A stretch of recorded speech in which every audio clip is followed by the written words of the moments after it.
அளவற்ற அருளாளன் நிகரற்ற அன்பாளன் வல்லான் அல்லாஹுவை போற்றி புகழ்ந்தவனாக அன்பான சகோதரர்களே, சகோதரிகளே, இஸ்லாமிய ஜனநாயக கூட்டணியின் அன்பு சொந்தங்களே, நம் அனைவர்கள் மீதும் இறைவனின் சாந்தியும் சமாதானமும் ரஹ்மத்தும் பரக்கத்தும் உண்டாகட்டுமாக என்று பிரார்த்தித்தவனாக உங்களோடு ஒரு சிறிய கருத்துக்களை பரிமாற இருக்கிறேன். அன்பான சகோதரர்களே, இன்றைய காலகட்டம் என்பது ஒரு மிக அறிவில்லாத ஒரு குழப்பவாதிகளின் ஆட்சி நடைபெற்று கொண்டிருக்கிறார். அவங்களுக்கு சொந்த புத்தி கிடையாது. அவர்களை ஒரு இயக்கம் இயக்குகிறது, ஆர்எஸ்எஸ் என்ற ஒரு இயக்கம் இயக்குகிறது. அந்த ஆர்எஸ்எஸ்னுடைய திட்டம் இந்தியாவில் தொடர்ந்து கலவரத்தை ஏற்படுத்தி தன் ஆதிக்கத்தில் இந்தியாவை வைக்க வேண்டும். அது என்ன ஆதிக்கம் அப்படின்னா, குறிப்பிட்ட ஒரு ஜாதியினர், அந்த ஜாதியினர் தான் தலைமை வகிக்க வேண்டும். எல்லா பொறுப்புகளிலும் அந்த ஜாதியினர் தான் இருக்க வேண்டும். மற்றவர்களெல்லாம் அவர்களுக்கு சேவை செய்யக்கூடிய, அவர்கள் சொல்லுக்கு கட்டுப்படக்கூடிய, இப்பொழுது கூட பிரதமராக இருக்கிறார் என்றால் அவர்கள் சொல்லுக்கு கட்டுப்பட்டு பிரதமராக இருக்கிறார். உள்துறை அமைச்சராக இருக்கிறார் என்றால் அந்த அமைப்புக்கு கட்டுப்பட்டு உள்துறை அமைச்சராக இருக்கிறார். ஜனாதிபதியாக இருக்கிறார் என்றால் அவர்களுடைய சொல்லுக்கு கட்டுப்பட்டு ஜனாதிபதியாக இருக்கிறார். இப்பொழுது துணை ஜனாதிபதியாக சென்றிருக்கிறார் என்றால் அவருடைய சொல்லுக்கு கட்டுப்பட்டால் இருக்க முடியும். கட்டுப்படாவிட்டால் ஏற்கனவே ஒரு தன்வீர் என்று சொல்லக்கூடிய ஒரு முன்னாள் துணை ஜனாதிபதி ராஜினாமா செஞ்சுட்டு போனார்ல, ஆளை காணாம. அப்ப என்ன, அவர்களுடைய சொல்லுக்கு கட்டுப்படாவிட்டால் இருக்க முடியாது. இதான் ஒரு நிலை. இப்படி ஒரு இயக்கத்தினுடைய கட்டுப்பாட்டுக்குள் இந்தியாவை அடக்க நினைக்கின்றார்கள். இதைத்தான் தயவுசெய்து எல்லாரும் புரிந்து கொள்ள வேண்டும். இப்படி ஒரு நெருக்கமான, ஒரு நெருக்கடியான ஒரு காலகட்டத்தில் ஆட்சி அதிகாரத்தை அவர்கள் கையில் கொடுத்துவிட்டு நாம இப்போ துயரப்பட்டு கொண்டிருக்கிறோம். நாமன்னா யாரு? இந்தியாவில் உள்ள எல்லா மக்களும் அறியாமை, அவர்களுக்கு பதவி கிடைக்கிறது என்பதற்காக, அந்த பதவி சுகத்திற்காக இந்திய தேசத்தில் ஏற்படுகிற பிரச்சனைகளை பற்றி அவர்கள் கவலைப்படுவதில்லை. நமக்கு பணம் கிடைக்குது, நமக்கு பதவி கிடைக்குது, இதை வைத்துக்கொண்டு நாம் என்ன வேண்டுமானாலும் செய்யலாம், யாரும் என்னவோ பண்ணிட்டு போறான், நம்ம காரியம் நடக்குதா பார்ப்போம் அப்படிங்கிற லெவல்ல இன்னைக்கு இந்தியாவில் உள்ள பெரும் பெரும் தலைவர்கள் சென்று கொண்டிருக்கிறார்கள். இப்போ குறிப்பாக இஸ்லாமியர்களை பார்ப்போம். இஸ்லாமியர்களை பொறுத்த அளவு பிரச்சனை என்று சுத்தி வருது அப்படின்னா, இஸ்லாமியர்களுக்கு, இஸ்லாமிய மக்களுக்கு தான் பிரச்சனை அதிகமாக வருது. என்ன காரணம் அப்படின்னு சொன்னா, இவர்கள் தான் எதற்கெடுத்தாலும் முன்னால நிற்கிறாங்க. உதவி செய்வதற்கும் முன்னால நிற்கிறாங்க, அரவணைப்பதில் முன்னால் நிற்கிறாங்க, ஆபத்து நேரங்களிலே அவர்களுக்கு ஆறுதல் சொல்லுவதில் முன்னால் நிற்பவர்களே என்றால் இஸ்லாமியர்கள். அப்ப இந்த இஸ்லாமியர்களுக்கு ஒரு கெட்ட பெயரை ஏற்படுத்துவது, இஸ்லாமியர்களை ஒதுக்கி வைப்பது, இல்லது இஸ்லாமியர்களை மிரட்டி பணிய வைப்பது இன்றைக்கு மிக முக்கியமான ஒரு வேலையாக ஆர்எஸ்எஸ் செய்து கொண்டிருக்கிறது. இப்பொழுது இந்தியாவை ஆட்சி செய்கிற பாரதிய ஜனதா செய்து கொண்டிருக்கிறது. இதற்கு பலிகடாவாக அப்பாவி மக்கள் ஆகிக்கொண்டு வருகிறார்கள். இதுக்கு பலிகடாவாக ஆகிக்கொண்டு வருகிறார்கள் பல அப்பாவி மக்கள்கள். அதையும் நாம பார்த்து வருகிறோம். இப்படிப்பட்ட காலகட்டத்தில் இஸ்லாமியர்கள் என்ன செய்ய வேண்டும்? இன்னைக்கு பல்வேறு இயக்கங்கள், அமைப்புகள் இருக்குது, கட்சிகள்லாம் வச்சிருக்காங்க. இவங்கெல்லாம் எப்போ ஆரம்பித்தார்கள், ஏன் ஆரம்பித்தார்கள், இதைத்தான் நீங்க பார்க்க வேண்டிய விஷயம். அரசியல் கட்சி எதற்கு ஆரம்பித்தார்கள், இயக்கங்கள் ஏன் ஆரம்பிச்சாங்க, இதனுடைய நோக்கம் என்ன, எப்பொழுது ஆரம்பித்தார்கள், ஏன் முன்னால அரசியல் கட்சியே இல்லையா, இவர்கள் புதுசாக அரசியல் கட்சியை தோற்றுவித்திருக்கிறார்களா, அப்ப என்ன காரணத்தினால் இவர்கள் உருவாகினார்கள், ஏன் அரசியல் கட்சி இப்போ சுதந்திரத்திற்கு முன்னால் என்று பார்க்கிற போது இஸ்லாமியர்களுக்கு இந்திய யூனியன் முஸ்லீம் லீக் இருந்தது, பொதுவாக காங்கிரஸ் கட்சி இருந்தது, கம்யூனிஸ்ட் கட்சிகள் இருந்தது. சுதந்திரத்திற்கு பின்னால் என்ன, திராவிட முன்னேற்ற கழகம் வருகிறது, அண்ணா திராவிட முன்னேற்ற கழகம் வருகிறது. என்ன, திராவிட முன்னேற்ற கழகம், அண்ணா திராவிட முன்னேற்ற கழகம் பிரிந்து வருகிறது. அப்போ தமிழகத்தை பொறுத்த அளவுக்கு, இந்திய அளவுக்கு போன தமிழகத்தை பொறுத்த அளவிற்கு காங்கிரஸ் இருக்கிறது, அதற்கு அடுத்ததாக திராவிட முன்னேற்ற கழகம், அதுக்கு அடுத்ததாக அண்ணா திராவிட முன்னேற்ற கழகம், அப்புறம் கம்யூனிஸ்டுகள் இருக்குது. இவர்களெல்லாம் அதிகமான தொண்டர்களை கொண்டவர்கள், அதிகமான தொண்டர்களை கொண்டவர்கள். அப்போ பெரும் தொண்டர்களை கொண்ட இயக்கம் ஏற்கனவே அரசியலில் இருக்குது. இந்திய முஸ்லீம் லீக் அரசியலில் இருக்குது.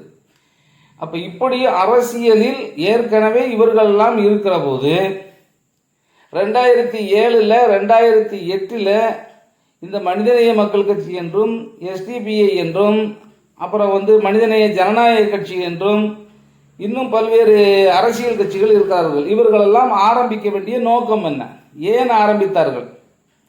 அப்போ இஸ்லாமியர்களுக்கு இவர்களெல்லாம் சரியான முறையிலே பங்காற்றவில்லை என்பதால் இவர்களால், அதாவது காங்கிரஸோ திமுகவோ அதிமுகவோ இந்திய முஸ்லீம் லீக்கோ இவர்களெல்லாம் என்ன செய்யவில்லை, சமுதாயத்திற்காக சமுதாயத்தின் சதவீதத்துக்கு தக்கவாறு இடஒதுக்கீடுகளை பெற்றுத்தரவில்லை. ஆட்சி அதிகாரத்தில் இவர்கள் திமுக வந்தாலும் அதிமுக வந்தாலும் இஸ்லாமியர்களை வஞ்சிக்கிறார்கள். இப்படிப்பட்ட காலகட்டத்தில் நாம் நமது இஸ்லாமிய சக்திகளை உருவாக்க வேண்டும். ஏன் உருவாக்கணும்? இவங்க எல்லாம் அதிமுகவிலையும் திமுகவிலையும் காங்கிரஸ்லையும் இருக்கிறாங்க. இந்திய முஸ்லீம் லீகை பொறுத்த அளவிற்கு ஒன்று அதிமுகவுடைய சேவகராக இருக்கும், இல்லைன்னா திமுகவுடைய சேவகராக பயணிக்குமே தவிர சொந்தமாக இதற்கென்று அதிகாரமோ இதற்கென்று ஒரு பலமோ இல்லை. சொந்த சக்தியோடு இயங்குகிற ஒரு பலம் இல்லாத ஒரு இயக்கமாக மாறிவிட்டது இந்திய முஸ்லீம். ஆகவே இவர்களெல்லாம் கவலைப்பட்டு வேதனைப்பட்டு சமுதாயத்திற்கென்று ஒரு துடிப்பான சக்தி வேண்டுமே என்ற அடிப்படையில் ஒரு கட்சியை உருவாக்குகின்றார்.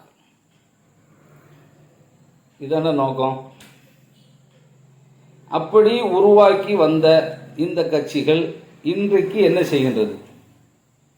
அதே திமுகவுக்கு ஜால்ரா தட்டுது, அதே அதிமுகவுக்கு ஜால்ரா தட்டுது, அதே காங்கிரஸுக்கு ஜால்ரா தட்டக்கூடிய ஒரு ஜால்ராவாக தான் மாறிட்டாங்க. இன்னைக்கு தனி இயக்கமாக இவர்கள் இருந்தால், தனித்துவமாக சேவை செய்ய வேண்டும் என்று இருந்தால் இவர்களுக்கு அந்த அரசியல் தெரிந்திருக்க வேண்டுமே. அப்ப இவர்களுக்கு அரசியல் தெரியாம தானே அரசியல் இறங்குற. அரசியல்னா என்ன? தனது சக்தியை தனக்கான உரிமையை பெறுவதற்கு தான் அரசியல். இல்லைன்னா முதல்ல நீங்க பார்ப்பீங்க, யார் வர முடியும்? ஒரு மன்னராக இருந்தால் அந்த மன்னருடைய மகன் தான் இளவரசனாக வர முடியும். ஒரு ராணினா ராணுடைய மக தான் அதுக்கப்புறம் இளவரசியாக வர முடியும். அதை மாற்றம் செய்தது தான் ஜனநாயகம். அந்த குடும்பத்திலிருந்து தான் வரணும் அப்படிங்கிறதெல்லாம் மாற்றத்தை ஏற்படுத்தி ஓட்டு என்பதை கொடுத்து இந்த ஓட்டுக்கள் மூலமாகத்தான் அதிகாரத்தை பெற முடியும். அப்ப அந்தந்த மக்களுக்கு தேவையான அதிகாரத்தை இந்த ஓட்டுகளை சாமானிய மக்களுடைய கையிலே கொடுத்து இந்த ஓட்டுகளை போட செய்து இந்த ஓட்டுகளின் மூலமாக ஆட்சி அதிகாரத்தை நாம் ஏற்படுத்துவது, நமது தேவைகளை உரிமைகளை பெறுவது. இதுதான். இப்போ நாம் என்ன செஞ்சுக்கிட்டு இருக்கிறோம்? தனித்துவமாக நாம் இயங்க வேண்டும் என்று நினைத்தவர்கள், தனித்துவமாக நமக்கான குரலாக நாம் இருக்க வேண்டும் என்று நினைத்தவர்கள் இப்போ போய் அடிமையாகத்தானே செயல்படுறோம். நமக்கான உரிமையை நாம் வென்று எடுக்கலையே. இதற்கு காரணம் என்னன்னா, அரசியல் தெரியவில்லை. தேர்தல்னா என்ன? முந்தி மாதிரி முதலாளியாக தான் இருக்கிறோம், முதலாளிக்கு அடிமையாக தான் இன்னைக்கு இருக்கிறோம், சேவகம் செய்யக்கூடியவர்களாகத்தான் இருக்கிறோமே தவிர, ஆனால் நான் தடவை உனக்கு ஓட்டுகளை கொடுத்துருக்கிறேன், ஓட்டு போட்டிருக்கிறேன், அப்படி இருக்கிற போது எனக்கான உரிமை எங்கே என்று கேட்கின்ற அளவிற்கு ஒரு தைரியமான துணிச்சலான ஒரு தலைவர் இல்லை. ஒரு சாதாரண சகோதரி கனிமொழி வந்தால் கூட எழுந்திருச்சு நின்று கைகட்டி நிற்கிற அளவுக்கு உண்டான ஒரு அவலம் தான் ஏற்படுது. இது என்ன? இது ஒன்றும் புரியல.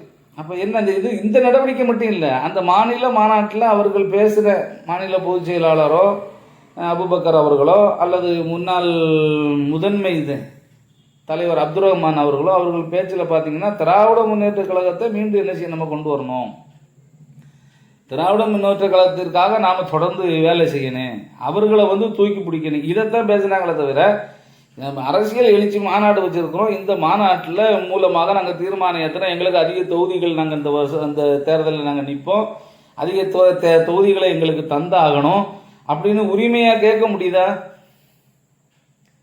கேட்க முடியல. காரணம் என்ன அப்படின்னா, அந்த துணிவு இல்லை. நாங்கள் அங்கே அதை வச்சுருக்கோம், இங்கே இதை செஞ்சேன், கண்ணியத்தில் காகிதம் இல்லை செஞ்சேன், காகிதம் இல்லை ரஹ்மத்துல்லாஹி அலைஹி அவங்கள பற்றி தான் பேச முடியுதே தவிர அதற்கு அடுத்ததாக இந்தியன் முஸ்லீமுக்கு ஒரு தலைவரை பற்றி பேச முடியல, பேசுகிற அளவுக்கு ஒரு தலைவர் இல்லை. அப்போ இப்போ நம்ம பேசுகிறோம் அப்படின்னா வருத்தப்பட்டு பேசுகிறோம். நமக்கு ஒரு அடுத்த கட்டமான ஒரு தலைவர் இல்லையே, ஒரு தலைவரை முன்மாதிரி சொல்லி பேசுகிற அளவுக்கு கண்ணியத்துக்குரிய காஜிமுல்லத் ரஹ்மத்துல்லாஹி அலைஹி அவர்களை முன்மாதிரியாக எப்படி சொல்கிறோமோ அதை போன்று ஒரு முன்மாதிரியாக பேசுறதற்கான ஒரு தலைவர் இல்லையே, நம்ம இந்த காலகட்டத்தில் இல்லை. அப்புறம் இன்னும் வருங்காலங்களில் ஒரு முன்மாதிரியான ஒரு தலைவரை, ஒரு தெளிவான ஒரு தலைவரை, ஒரு சமுதாயத்திற்கான ஒரு தலைவரை நாம் எப்படி அடையாளம் காட்டுவது, எப்படி நாம் அடையாளப்பட்டு அவர்கள் பின்னால் செல்வது, இந்த ஒரு ஏக்கமும் இந்த ஒரு கவலையிலும் தான் இதை நான் உங்களிடம் பதிவு செய்கிறேன். இன்னும் தொடர்ந்து அரசியல் என்றால் என்ன, அரசியல் ஏன் நம்ம அறியாமையில் இப்படி பயணித்து கொண்டு இருக்கிறோம் என்கிற தகவலை இன்ஷா அல்லாஹ் அடுத்த கட்டங்களில் பார்ப்போம். அனைத்திற்கும் அல்லா போதுமானவன். உங்கள் நண்பர் சுலைமான் சேத், இஸ்லாமிய ஜனநாயக கூட்டணியுடைய பொதுச் செயலாளர்.